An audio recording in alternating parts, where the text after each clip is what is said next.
Yo quería hablar de tomar el tema que tú ya abordaste. Es cierto que vamos a hablar con Wenchumilla, pero quería comentar el tema de la famosa macrozona sur. Primero que nada, decir que este es un concepto policial que se ha incorporado en nuestro lenguaje periodístico o social como para definir una zona. Y macrozona sur es la definición de una zona que se creó policial por encima de las zonas policiales habituales en 3 regiones, los lagos, Biobío y los ríos, y que tiene como principal función el control del orden público e intervención. Así dice el título oficial de esta supraunidad. De esta supraunidad dependió, por ejemplo, el equipo que hizo la llamada Operación Jumpla. Es una superestructura creada supuestamente para contener un conflicto bélico o étnico. Esta superestructura ha ido aumentando sus recursos, los recursos del Estado, progresivamente desde el 2006 a la fecha. De esta macrozona establece incentivos económicos a los carabineros por estar allí, les dan bonos, etcétera.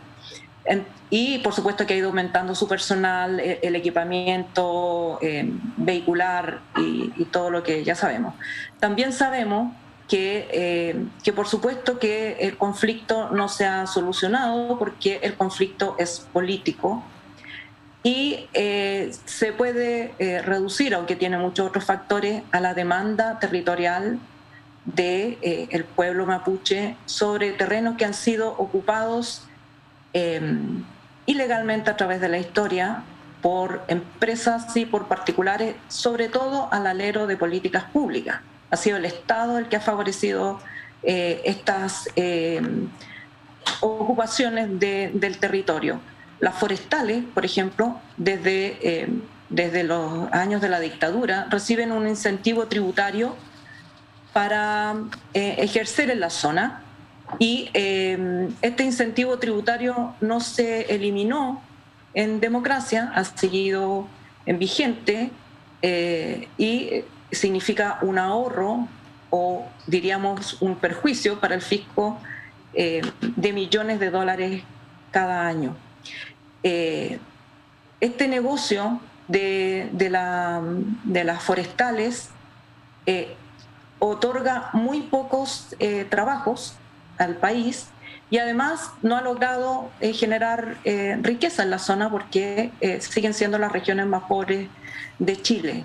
Entonces, en estos minutos o en estos días en que el gobierno ha estado hablando de intensificar la intervención llevando militares a la zona, en que se ha hablado, se ha demandado el estado de sitio para la zona, con lo que sabemos todo lo que significa. Si hay abusos de violación a los derechos humanos en tiempos normales en las regiones, ¿qué va a pasar cuando lleguen los militares? Ojalá que no suceda, pero yo simplemente quiero recordar que aquí el problema es político, es económico. Las forestales tienen en esa región más territorio que el territorio que tienen los mapuche. Y este año la CONADI, que digamos mal o bien, digamos hay mucha crítica a la CONADI, pero la CONADI tiene el mandato de comprar tierras para restituírselas a las comunidades mapuche y este año solamente gastó un 6% de su presupuesto. Sí, quería conocer tu opinión, quizás también la del resto del panel, sobre la forma como el gobierno ha enfrentado la semana. El presidente desplegó una frenética rueda de reuniones. Bueno, ahí se produce el desaire a la senadora Muñoz. Habla primero el presidente de fortalecer todos los lineamientos de seguridad. Luego hay una segunda parte donde llama a facilitar las cosas desde la agenda legislativa con una lista de leyes, partiendo por la ley antiterrorista hasta la ley que sanciona el tráfico de madera. Y finalmente termina con este despliegue noble a este acuerdo político que no sé bien en qué consiste, parece que nadie lo sabe muy bien. Son los tres, digamos, ejes que usó el gobierno esta semana para enfrentar días especialmente duros. No sé si tú rescatas algo, no sé si ustedes rescatan algo, hagamos un análisis de eso. Lo que pasa es que hay muchas cosas pasando en la región de distintas características. Aquí recibimos la denuncia del ex capitán Toledo respecto de la actuación de Carabineros en montajes para subir el precio de los servicios de algunos carabineros que cobran por seguridad en la zona.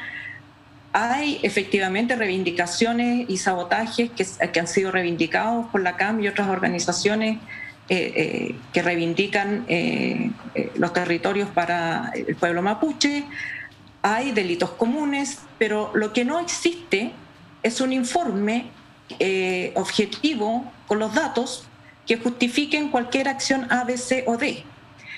Por ejemplo, no sé, para la invasión en Irak, Bush tuvo que presentar un informe que después se descubrió que era falso, pero tuvo que presentar un informe en que aseguraba que Irak estaba elaborando armas de destrucción masiva.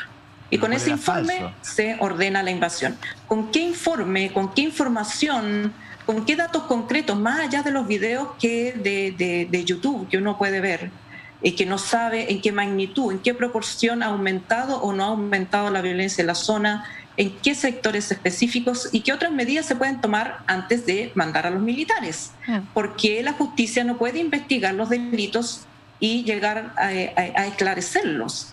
¿Qué impide que la justicia actúe e investigue delitos complejos? Bueno, yo creo que Alejandra, yo creo que ahí está el punto, ¿no?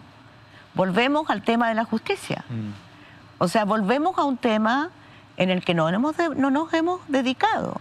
La operación Huracán se hizo con aceptación de los ministros de la Corte de Apelaciones de Temuco de intervenir teléfono sin ninguna prueba, era montaje. O sea, todos los ministros de la Corte de Apelaciones aceptaron que se intervinieran teléfono de personas a los cuales se les iba a acusar falsamente. En numerosos casos, la Corte de Temuco ha hecho vista gorda del mal actuar del Ministerio Público, en donde hay una silla musical de la que no se habla entre fiscales y el sector de las forestales, entre los fiscales y el sector privado, entre los fiscales y sectores políticos que tienen determinados intereses. La silla musical en el Ministerio Público existe. Entonces, yo creo que de eso vamos a hablar con Huenchumilla, con el senador Huenchumilla, disculpen, con el senador Huenchumilla. Pero a mí lo que me parece es que esta semana, lo que me pareció insólito, es que el gerente de la papelera, el señor Gacitúa, en carta al Mercurio, hoy día, el ex general jefe de las tropas en Haití, Eduardo Aldunate Germán, un boina negra que cumplió 34 años como boina negra, es decir, experto en lucha antiterrorista porque además lo hizo durante la dictadura. El candidato presidencial de la derecha, Joaquín Lavín, los tres, plantean por distintas vías, en declaraciones de ellos, que aquí el problema es político, que enviar a los militares a la Araucanía es un error garrafal y que puede ser letal. Aldunate, y solamente eso, y dice, si no hay inteligencia, que no hay, no puede, que no la hay, no hay pues. Cosa clara es que no la hay. Joaquín Lavín dice no lo pueden mismo, actuar que no hay inteligencia, que no hay inteligencia. Joaquín Lavín escribió una columna el miércoles que me parece bien lúcida. Me parece crudísima. Porque pero es una mirada bien interesante. Y porque plantea algo que es... yo discrepo de Alejandra, creo que la CONADI es un punto de tope.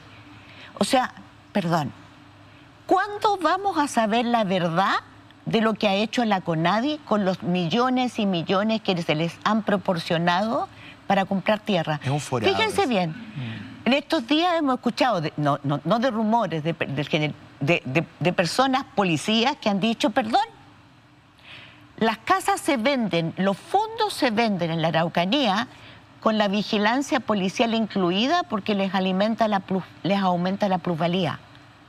2, el presidente de la Cámara, Paulsen. Diego Paulsen, en su entrevista hoy día dijo lo mismo que ha dicho funcionarios de la CONADI, que valientemente han denunciado que no se ha ejecutado el presupuesto porque lo disminuyeron 70 y tantos %, como se disminuyó y se recortó mucho presupuesto este año, pero que se utiliza el presupuesto, las compras, la segunda facultad que tiene la CONADI de hacer reparación con compras de tierra para campañas políticas. Es decir, es un coto de caza. Yo he dicho muchas veces, y lo vuelvo a repetir, necesitamos una comisión verdad de CONADI. Y la necesitamos porque es demasiado dinero de nosotros, de todos nosotros, que está inmerso y por una razón de fondo. Porque hay comunidades mapuche que son ordenadas, que están esperando porque lo necesitan urgentemente y que hoy día, en este minuto, han llegado otros grupos a sacarlos de los sitios a los cuales iban a acceder. O sea, estamos en un desorden provocado porque nadie le pone coto. Lo que tú planteabas, este escenario de acuerdo nacional, no convence ni a los partidarios del gobierno. La justicia hace vista gorda, ellos no tienen nada que ver. En la CONADI los únicos que denuncian son los funcionarios y uno se pregunta, a ver, ¿qué está pasando realmente? Yo he visto lo que pasa es que, semana... solo quería apuntar al tema de qué es lo que está pasando, que es una pregunta fundamental en la Araucanía. Yo, respecto a los anuncios que tú planteabas, José Antonio, ¿qué es lo que parecen los anuncios? Yo creo que si las leyes fueran lo que sus nombres dicen, que esa parece ser la esperanza del presidente, ¿no? Reiterada, ¿no? Y esta ley es anti lo que sea y va a terminar con eso. Bueno, es que este gobierno... Como que los nombres de las leyes, si las leyes fueran tan buenas como sus nombres, ya lo sabríamos. Entonces yo creo que en ese carril no hay suficiente credibilidad. Nadie va a creer en aquello. Y luego a mí lo que me preocupó es que en el momento en que más necesitamos saber qué está pasando, porque como plantea Alejandra, como planteas tú, como plantea Mónica, en la Araucanía están pasando muchas cosas al mismo tiempo. O sea, hay reivindicaciones territoriales, hay demandas de respeto y indígenas que tienen mucho tiempo, pero también hay delito puro y duro, también hay incentivos perversos a mover seguridad privada y seguridad pública. Hay robo de madera. Hay robo de madera, hay corte de camino, hay un montón de fenómenos y lo primero es saber qué es lo que está pasando. Por lo tanto, cuando el presidente plantea una serie de anuncios y el delegado presidencial, yo entiendo que a mitad de semana ni siquiera había llamado por teléfono a la familia que le quemaron la casa esta semana. Sí, el Lautaro. En Lautaro. En ese escenario lo que tú ves es desorden. Cuando se le hace además el desaire a la presidenta del Senado, ya te queda claro que el acuerdo no tiene como demasiada fortaleza. Sí. Y finalmente lo que yo quería decir es que lo que terminó imponiéndose esta semana fue el discurso del miedo. Ahí. Ese es el discurso del miedo, como es el narcoterrorismo, hay que llevar a los militares. Pero ese discurso del miedo no crea nada, creo yo, aparte de más temor. Tenemos que ir a corte. Quiero decir una cosita que me parece importante y lo reflexioné leyendo mucho sobre narcoterrorismo y todas las editoriales que se hicieron durante la semana. Yo coincido con la Alejandra, creo que no hay evidencia clara todavía o contundente. Los testimonios son muy conmovedores y yo empatizo con las víctimas de la violencia, pero creo que el gobierno tiene que ordenar la evidencia, estructurarla, decodificarla bien, y en eso sí las víctimas tienen todo el derecho, víctimas de lado y lado, los dueños de predios, la gente que se le quema la casa, los que los encañonan, a estar en una posición de irritación con este gobierno, porque efectivamente sus historias no han sido indexadas a una estructura contundente y consistente de evidencia. Yo espero que mi historia, que es muy emocional, sirva para que este gobierno levante la evidencia y busque las soluciones. No que venga el ministro Delgado a decirme que lo siente mucho, porque eso ya lo sé, digamos. Ahora, uno podría, efectivamente, a raíz de lo que hemos visto y los testimonios que hemos visto, uno podría proyectar que hay núcleos de terrorismo y hay núcleos de narcoterrorismo. Uno podría aumentar el nivel de suspicacia y realizar una investigación que vaya en esa línea. Yo no quiero distanciarme de los agricultores que lo denuncian. Perdón, pero José Antonio. creo que el terrorismo, perdón, y con esto termino, el terrorismo históricamente, y eso es lo que yo no he visto esta semana en materia de análisis, históricamente es un flagelo que se desarrolla con oportunismo. El terrorismo no aparece espontáneamente. Perdón, aparece cuando hay ausencia del Estado. Y en este caso hay armas pesadas y de eso sí que tenemos evidencia. Quienes hemos investigado casos de la Araucanía sabemos que hay armamento.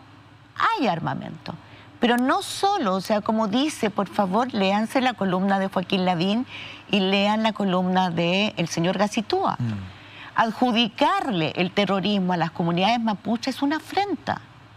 Es una afrenta y una falta de respeto. Porque no hay una evidencia que diga que las comunidades mapuches son terroristas.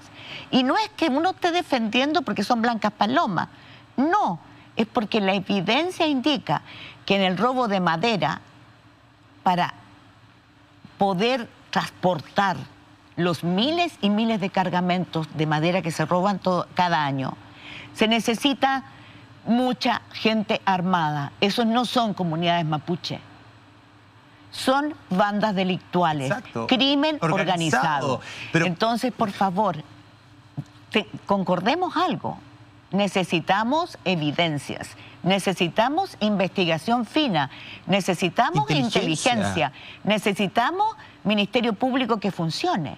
No, fíjense bien, ¿saben lo que decía el fiscal preferente de violencia rural de Biobío? Fiscal preferente, no lo digo yo. Reafirmó ahora, el martes 23, el problema fundamental que tenemos, lo dijo en una audiencia, es de prevención y de inteligencia, porque la policía está deslegitimizada.